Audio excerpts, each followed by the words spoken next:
Al-Haq TV, fuata njia ya sawa. Alhamdulillah rabbil alamin, wassalatu wassalamu ala ashrafil anbiya'i wal mursalin wa ala alihi wa sahbihi ajma'in, thumma amma ba'd. Usikum wa nafsi awalan qabla al-ibtida wa akhiran qabla al-intiha bitaqwallahi ta'ala ma ta'ati. Yaqulu subhanahu wa ta'ala fattaqullaha mastata'tum, wa yaqulu subhanahu inna lilmuttaqina mafaza. Allahumma ya rabbi shrah li sadri wa yassir li amri wahlul 'uqdatan min lisani yafqahu qawli. Ndugu wapenzi katika imani, nianze kabisa kumshukuru Allah subhanahu wa ta'ala, lakini pia sala na salamu zimwendee mtume wetu Muhammadin sallallahu alayhi wasallam. Ndugu yangu katika imani, nikutake wewe pamoja nami tunao wajibu wa wazi katika kumcha Allah subhanahu wa ta'ala. Siri ya haya na siri ya yote ambapo tulipo na kule ambapo tuendapo, lazima tuwe tayari kumcha Allah subhanahu wa ta'ala. Ndugu yangu katika imani, nianze kabisa kwa lile tukio alilolisema mwenyewe Mtume Muhammadin sallallahu alayhi wasallam. Siku moja Mtume sallallahu alayhi wasallam alisema, danat minni naru, moto ulinikaribia. Yani Mtume sallallahu alayhi wasallam aliletewa moto ukawa karibu na yeye. Faqala, Mtume sallallahu alayhi wasallam akasema, ay Rabb, ewe Mola wangu, wa ana minhum, wataka kunambia Mola wangu, nami moto huu ulionikaribishia nao, nami nitakuwa katika wale ambao watakaoingia katika shimo la moto huu wa Jahannam. Mtume sallallahu alayhi wasallam mara baada ya kuyasema maneno hayo, anaoneshewa fa idha bimra'atin takhdishuha hirratun, hatimaye kuna paka amshambulia mama, amng'ata, amtafuna. Mtume alayhi salatu wassalam akauliza, ma sha'nu hadhihi, mama huyu ana tatizo gani? Mama huyu ana kosa gani? Mama huyu ana kipi alichokifanya katika ulimwengu mpaka leo naoneshwa na Allah subhanahu wa ta'ala? Mama huyu ang'atwa na kutafunwa na paka, ni kipi kimeendelea katika maisha yake? Mtume alayhi salatu wassalam aambiwa ya kwamba mama huyu ya kwamba habasatha hatta matat, amemfungia paka huyu, paka amefariki kwa njaa. La at'amatha, hakumpatia chakula, wala arsalatha, wala hakumfungulia ili akapate huduma ya chakula. Ndugu yangu katika imani, kisa hichi kiturejeshe katika yale ambayo tunayetaka kuyazungumza katika wakati tuliokuwa nao. Allah subhanahu wa ta'ala anasema, liilafi quraish ilafihim rihlata ash-shita'i was-sayf falyabudu rabb hadha al-bayt alladhi at'amahum min ju'i wa amanahum min khawf. Allah subhanahu wa ta'ala anawaeleza wana Makka, anawaeleza maisha yao yalivyokuwa katika shughuli zao za kiuchumi, katika utafutaji wa maisha. Walikuwa watokapo Makka wanaelekea katika ardhi ya Syria, ni mwendo wa takriban miezi miwili, wamo njiani wakienda kufanya shughuli zao za biashara katika mji wa Sham, ni masafa marefu kabisa. Lakini Allah subhanahu wa ta'ala anawaambia, falyabudu rabb hadha albayt, ebu muabuduni yule ambaye mola wa nyumba hii, mola wa hii Al-Kaaba, ambapo yeye alladhi at'amahum min ju', yeye ndiye aliyokupatieni vyakula nyakati ambazo mlikuwa hamuda huduma ya vyakula, lakini wa amanahum min khawf, akakupatieni amani katika maisha yenu. Ndugu yangu katika imani, ahamiyatul amni fil mujtama' al-islami, umuhimu wa amani katika maisha yetu ni tunu kubwa katika maisha haya tuliyokuwa nayo. Ndio maana Allah subhanahu wa ta'ala awaeleza watu wa Makka namna gani waithamini amani hii waliojaliwa na Allah subhanahu wa ta'ala. Ndio maana nikaleta kisa cha ukatili wa huyu mama aliyoufanya, cha unyama na tabia mbaya ambaye haifanani na utu na uungwana, eti kumfungia mnyama ambaye hana hatia, na hatimaye amekosa chakula, amekosa maji, bali ameshindwa hata kumfungulia kwenda kujitafutia, hatimaye amepoteza maisha. Uislamu ulimuingiza motoni mama huyu kwa sababu tu ya kwamba alipatapo kumwadhibu paka. Mtume katika riwaya nyingine alisema, udhibat imra'atun fi hirratin, aliadhibiwa mwanamke kwa sababu tu ya paka aliyomwadhibu. Hilo lilimfanya aingie katika shimo la moto wa Jahannam. Ndugu yangu katika imani, Uislamu ulithamini maisha. Uislamu ulithamini uhai wa mwanadamu. Mbali na hivyo ulithamini uhai wa wanyama. Mbali na hivyo ulithamini uhai wa mimea. Leo katika vyombo vyetu mbalimbali vinatuambia uwepo wa baadhi ya watu wanaofanya vitendo vya kikatili, vitendo ambavyo havifanani na maelekezo ya Mtume Muhammadin sallallahu alayhi wasallam. Hivi ni viashiria vya vile ambavyo ndivyo twaambiwa twaashiria uvunjifu wa amani katika maisha yetu. Ndugu yangu katika imani, mtazame Mtume Muhammadin sallallahu alayhi wasallam. Siku moja alitoka katika ardhi ya Makka, alipohamia katika ardhi ya Madina, akakutana na mama mmoja amenunua bidhaa ambazo zimemzidia, hawezi kuzibeba.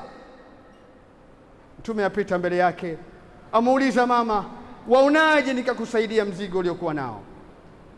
Mama huyu akaona ni jambo la busara na ni jambo jema kusaidiwa mzigo ule pale ambapo atoke pale paka stendi ili aweze kuanza safari yake. Alibebewa mzigo ule paka pale ambapo anaanza kuanza safari. Baada ya kufikishwa pale, yule mama amuuliza, amwambia, mwanangu, mimi nimetoka Makka, lakini kwa hili ulilonifanyia nilitakikana nikulipe, lakini wallahi sina chochote cha kukulipa na kupatia mbadala wa yale ambayo uliyoyafanya. Mimi mama yako nimetoka ardhi ya Makka, nimekuja katika mji huu wa Madina, lakini huku nitokapo Makka kuna mtu anaitwa Muhammad ibn Abdullah, kad farraka ma baina almar'i wa zawji, tayari wana ndugu hawaelewani, familia hazipatani kwa sababu ya huyu Muhammad ibn Abdullah ambaye sasa yupo katika ardhi yenu ya Madina. Wakati wowote mumsikiapo aongea neno lolote, ebu walghau fihi, mpuuzeni lolote alisemalo, mtu ambaye hana maana. La haula wala quwwata illa billah. Fala tadri man alladhi tatahaddathu ma, hajui mama huyu ni nani amzungumzaye, ni mtu wa aina gani. Fa idha huwa bi rasulillahi sallallahu alayhi wasallam, kumbe yule azungumzaye naye ndiyo Mtume Muhammadin sallallahu alayhi wasallam. Amwambia, ana Muhammadul kadhab alladhi farraka baina almar'i wa zawjihi, yule umzungumzaye ya kwamba Muhammad ibn Abdullah ambaye ameparaganisha watu, hawaelewani, hawazungumzi, ndiyo mimi unayezungumza naye hivi sasa. Ebu eleza unatutaka kunambia. Mama alisema, ashhadu an la ilaha illa Allah wa ashhadu anna Muhammadar rasulullah. Allahu akbar. Tazama Mtume sallallahu alayhi wasallam alipokuwa anaonesha tafsiri ya Uislamu, tafsiri ambayo ina tafsiri halali ya kwamba dini yetu ni dini ya amani, dini yetu ni dini ya utulivu. Ndio maana Mtume sallallahu alayhi wasallam alisema, man asbaha, yoyote atakayeamka akiwa nyumbani kwake, muafan fi badani, yupo salama mwili wake, lakini pia ameamka nyumbani kwake yu salama na amani, lakini pia indahu kutu yaumihi, anacho chakula cha siku husika, alitafsiriwa kana kwamba ameumiliki ulimwengu mzima. Tazama Uislamu ulivyothamini amani. Mwenyezi Mungu Subhanahu wa Ta'ala atuelekeza namna gani ya kuithamini amani hii tuliyonayo. Ndio maana Allah Subhanahu wa Ta'ala akasema, wa anta hillum bihadha albalad. Lakini Mtume Ibrahim alayhi salatu wassalam alifika mahala kusema, ya Allah, ujalie mji huu uwe na amani, kwa maana mamlaka al-Arabia Saudia. Ndugu yangu katika imani, umuhimu wa amani katika maisha yetu ni kitu muhimu sana, tena sana. Ndio maana Allah subhanahu wa ta'ala aliwataka wana Makka, akawauliza, awalam yarau anna ja'alna haraman amina wa yatakhatafu an-nasu min hawlihim. Vije hawaoni hawa watu wa Makka namna gani mji wa Makka ulivyokuwa salama na amani, lakini watazame miji iliyopo jirani yao, wa yatakhatafu an-nasu min hawlihim, wanashambuliwa, wanavamiwa, uvunjifu wa amani katika miji mingine. Itazame ardhi ya Sham, itazame leo Syria ipoje, itazame Yamani ipoje, na miji mingine inaizunguka mji wa Makka, alafu hali ipoje, alafu rudisha katika mji wa Makka Allah alivyojalia amani. Allah katutaka falyabudu rabb hadha albayt, hebu tumwabudu Allah subhanahu wa ta'ala, ndiyo nyenzo kuu ya kulinda amani tuliyokuwa nayo, ili tuwe salama, maisha yetu yawe bora. Kila mmoja kati yetu akubali aende kumwabudu Allah subhanahu, afanye ibada iliyo sawa, ajiweke mbali na imani potofu za kishirikina. Tukikaribisha imani hizo, tutakuwa tumekaribisha uvunjifu na amani, tumeviashiria kuondokewa na amani na utulivu katika maeneo yetu.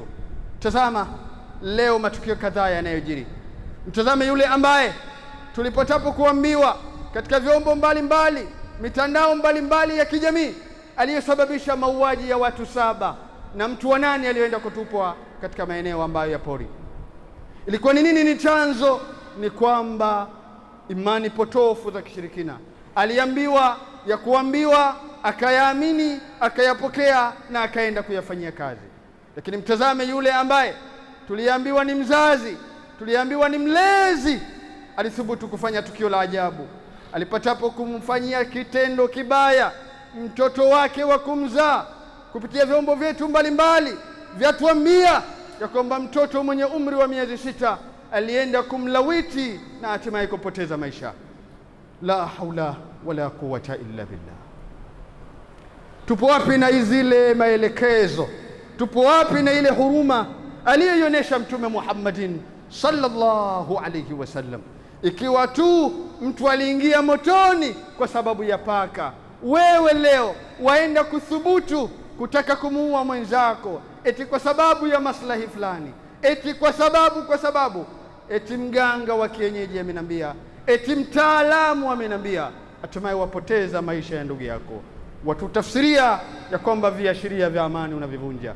Tumkanye ndugu yetu, mwambieni ya kwamba falyabudu rabb hadha albayt, ebu muabuduni Allah subhanahu wa ta'ala, ikiwa ndiyo nguzo muhimu ya kuleta amani katika maisha yetu.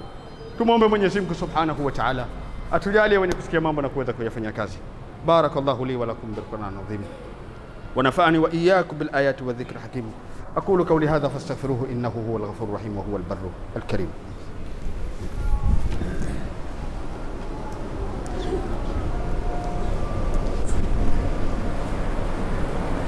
الحمد لله وكفى وعلى عباده الذين اصطفى ثم أما بعد. أوصيكم ونفسي مرة ثانية بتقوى الله تعالى مع طاعته. ndugu yangu katika imani, nachukua fursa hii kumshukuru Allah subhanahu, lakini nimemtakia sala na salamu Mtume Muhammadin sallallahu alayhi wasallam, tukiwa mwendelezo wa khutba ambayo ilisema umuhimu wa amani katika maisha ya Muislamu. Ndugu yangu katika imani, Mtume wetu alayhi salatu wassalam aliweka mikakati mbalimbali. Mmoja wa mkakati ya kulinda kwake amani, tazama sulhul Hudaybiyah.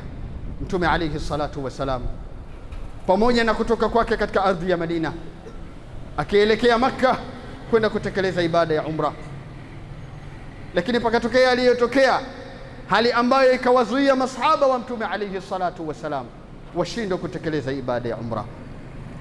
Mtume alayhi salatu wassalam akaingia mkataba na Makuraishi ya kwamba wasitishe mapigano ya wao kwa wao 10 sinin, miaka 10, watu wawe salama na amani.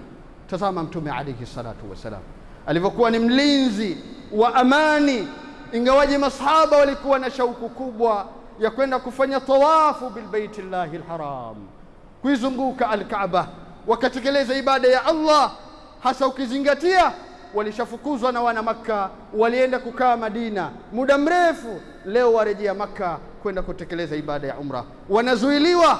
Na ndio maana pale alipowaambia Mtume alayhi salatu wassalam, nyoeni, ikiwa ni tafsiri mmetekeleza ibada ya umra, masahaba wote walisita. Mtume amfuata Ummu Salama, nimewaambia masahaba wangu watekeleze ibada hii ya kuchinja, wanyoe nywele zao, lakini hakuna yoyote aliyoitika amri hii. Nafanyaje mke wangu? Mtume alayhi salatu wassalam aambiwa na Ummu Salama, ebu nenda kamwite mtu akunyoe, chukua mnyama wako, chinja, alafu tazama masahaba nini watafanya. Allahu akbar!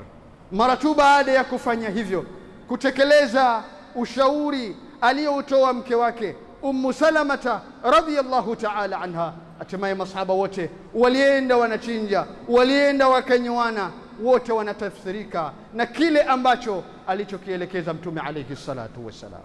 Hii ni kuonesha Mtume wetu alayhi salatu wassalam alikuwa yeye ni mbobezi na mlinzi mkuu wa amani, na hayupo tayari hata kidogo kuona vyovyote viashiria tu vya kuleta ambapo vinaweza kuleta upotevu wa amani katika jamii.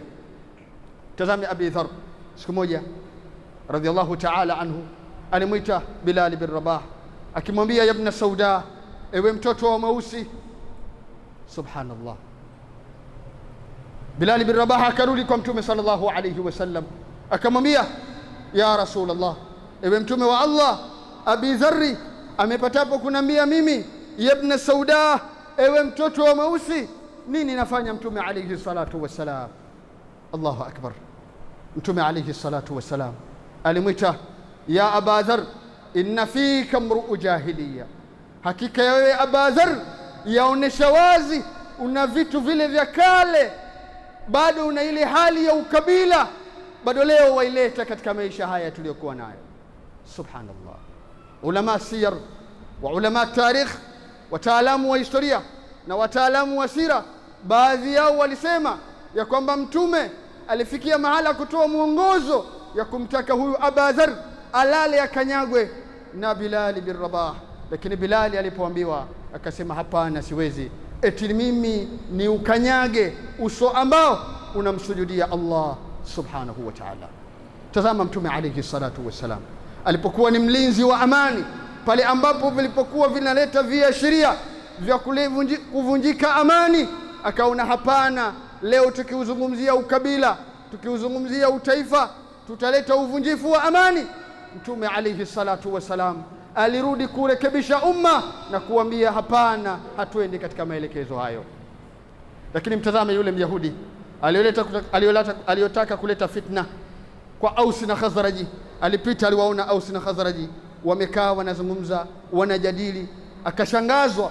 Hawa wale ambao ninawajua mimi walikuwa wakipigana wao kwa wao, leo wamekaa na kujadili, yawezekanaje hali hii? Akamtuma kijana wake, ebu nenda kaimbe anashid, kawaimbie shair ambapo itawakumbusha tukio lao yaumu Buath, vile vita vya Buath, watakumbuka historia yao. Basi alienda kaimba anashid, fa anshada shi'ra. Alipoimba ile shairi yake, wakataka kuvamiana. Mtume alayhi salatu wassalam aambiwa, masahaba wako wanapigana, wanataka kupigana. Mtume alayhi salatu wassalam alikuja kusema, leo mnapigana wa ana baina adhharikum, hali ya kuwa mimi nipo mbele yenu, leo mwataka kupigana. Akawaambia, innaha muntina, jambo hili ni jambo ambalo lina harufu mbaya kabisa, halifai hata kidogo. Tazame Mtume alayhi salatu wassalam alivyokuwa ni mlinzi wa amani, aliyokuwa ni mpenzi wa utulivu, ili shughuli mbalimbali za kijamii ziweze kuendelea. Lakini mbali na hivyo, watazame masahaba wake Mtume alayhi salatu wassalam. Tazame Uthman ibn Affan radhiyallahu ta'ala anhu, pale ambapo wamempatapo kuja kumvamia wale waasi 6,000, 2,000 wametoka Kufa, 2,000 wametoka Masri, 2,000 wametoka Basra, hawa wote wametoka wanaenda kutekeleza ibada ya haji, lakini walipofika katika mji wa Mtume Muhammadin sallallahu alayhi wasallam, wakaizingira nyumba ya Uthman ibn Affan ili lengo waweze kumuua Uthman ibn Affan. Abdullah ibn Umar radhiyallahu ta'ala anhu aenda kumtembelea Uthman ibn Affan, amtaka ushauri. Uthmani kumwambia Abdullah ibn Umar, hawa watu wanataka kuvunja amani, wanataka kunitoa ndani ya mamlaka, nini nifanye? Je, waonaje nikatoka? Akasema hapana, usitoke. Ukilifanya hivyo ndio itakuwa ni sunna na ndiyo muendelezo kwa kila pale ambapo kiongozi anapochukizwa, basi watu hutoka na kutaka kumtoa ndani ya mamlaka. Usifanye hivyo. Hajakaa punde, mara anakuja mwingine amwambia ya kwamba yule kiongozi raisul fitna ndiyo yusalli bin nas, anawaongoza watu katika msikiti wa Mtume Muhammadin sallallahu alayhi wasallam. Waonaje? Je, watu shauri nini? Asema hapana, tekelezeni ibada. Subhanallah. Lakini pamoja na hivyo watu wakataka wamtetee Uthman ibn Affan, lakini akasema hapana, bora niondoke mimi, lakini kuondoka Waislamu kwa wingi itakuwa nimevunja utulivu na amani. Tazama masahaba wa Mtume alayhi salatu wassalam. Tazame Ali bin Abi Talib radhiyallahu ta'ala anhu, pale ambapo alijua wazi wale ambao waliomvamia nani, walimvamia Uthman ibn Affan ni watu ambao wajulikanao, wafahamikanao, lakini pamoja na yote hayo hakutaka kulipiza kisasi. Kwa nini? Aliona kufanya hivyo ni mafsada makubwa, itapelekea umwagaji damu, hali ambayo Uislamu umeweka misingi na mipaka iliyokuwa bora. Ndugu yangu katika imani, mara zote katika sala tunasema Allahumma anta salam wa minka salam. Ya Allah, wewe ndiyo ambaye mwenye sifa ya amani na kwako pia ndipo itokapo amani. Muislamu leo twamtaka atafsirike na haya maelekezo ya mtume wetu sallallahu alayhi wasallam, tuelekezeke kupitia maelekezo aliyotuelekeza Allah subhanahu wa ta'ala ndani ya kitabu chake. Cha kushangaza leo imefikia mahala muislamu naye ambaye twamuona naye twasali naye aenda katika magenge mbalimbali, eti naye ajumuika aenda kuandamana wapi na wapi muislamu na maandamano, wakati tu Abdullah ibn Umar pale ambapo palipokuwepo sitofahamu baina ya Muawiya na Ali bin Abi Talib radhiyallahu ta'ala anhu, alitoka Abdullah ibn Umar katika ardhi ya Madina mpaka ardhi ya Sham, akimtembelea Muawiya akimwambia, inni uhadithuka hadithan, mimi leo nimekuja kukwambia maneno, sami'tuhu min rasulillah, maneno hayo nimemsikia mtume,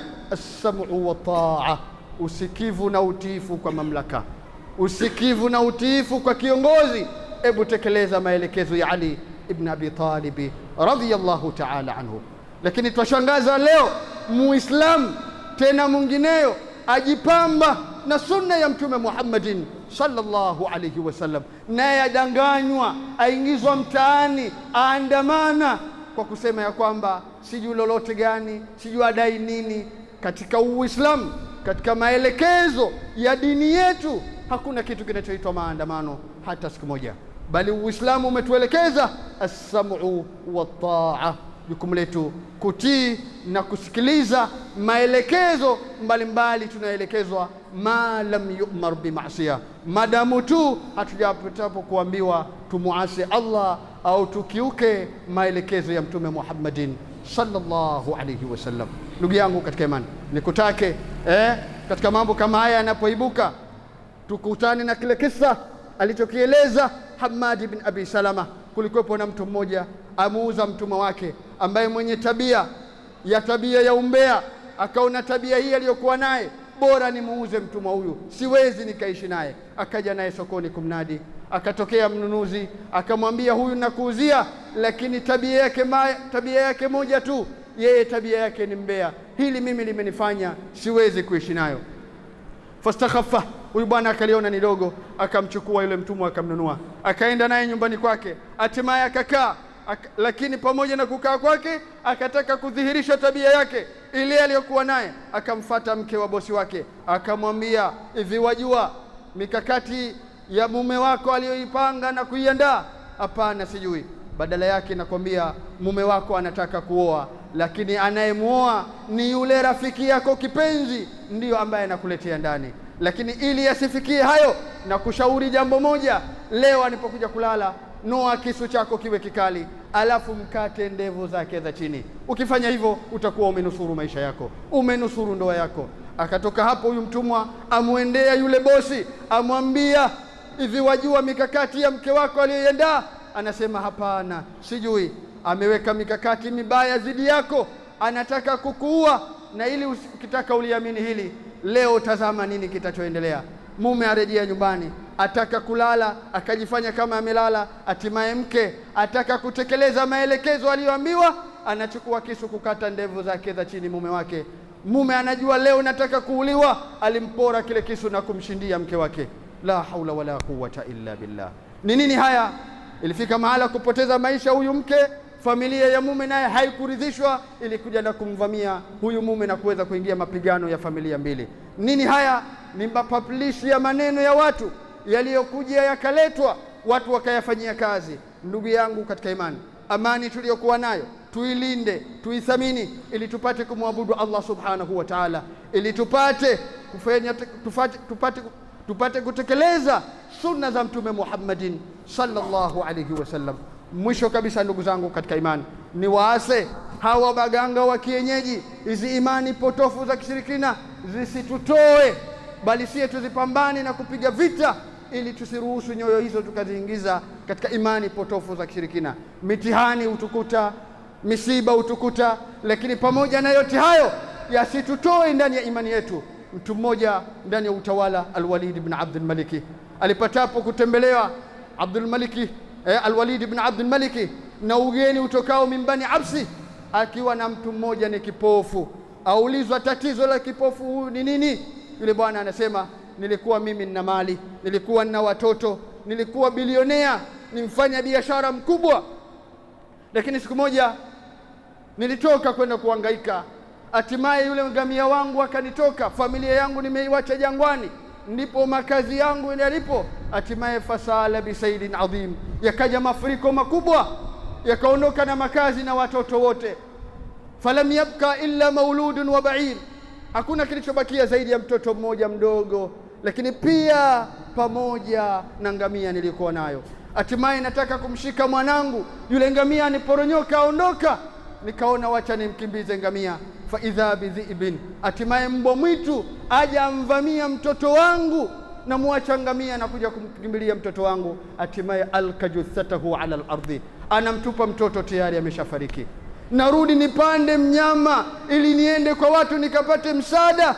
Faharraka birijlai, hatimaye ametukisa miguu yake ya nyuma. Faama basari, hatimaye nimepoteza macho yangu.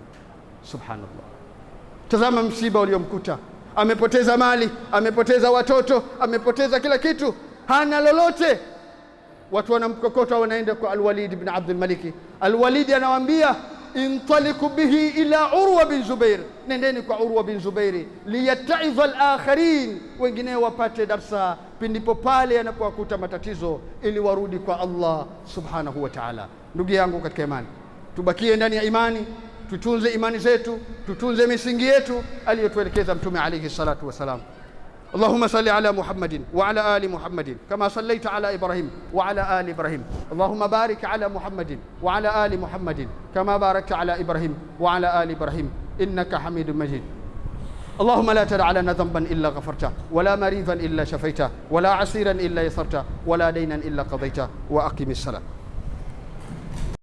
Al Haq TV, fuata njia ya sawa.